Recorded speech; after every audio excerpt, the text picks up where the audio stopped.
Okay, today we're looking at task 1 of IELTS General, the writing part of the exam. This is different from the academic writing part 1, which is usually a diagram or a map.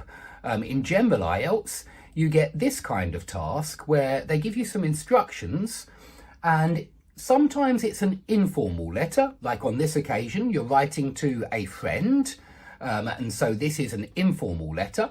But sometimes it's not. Sometimes it's semi-formal or sometimes it's formal. It depends on the situation, and task 1 expects you to decide what kind of answer you're going to write, whether it's going to be a formal answer or an informal answer. And of course, it depends on the situation. Now, you need to quickly read the task. So, a friend has agreed to look after your house and pet while you are on holiday.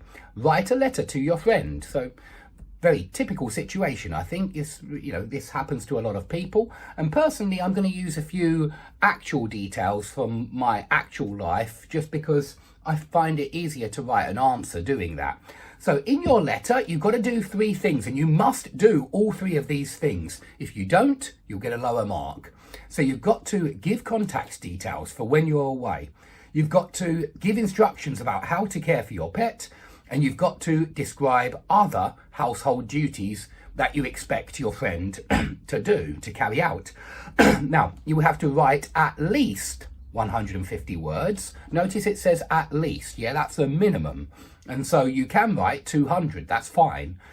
And you do not need to write any addresses.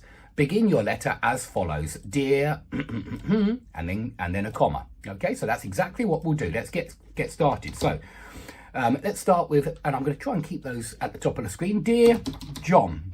Yeah, that's going to be my friend's name. So let's start with a nice informal tone. Something like, I can't thank you enough. Yeah, this is a common expression in England. I can't thank you enough for promising to keep an eye on our home while we are abroad. Yeah, while we go abroad, while we are abroad. Make sure you spell it, make sure you don't make any typos. Yeah, be careful with spelling, of course, you'll lose marks for bad spelling. So I can't thank you enough for promising to keep an eye on our home while we are abroad.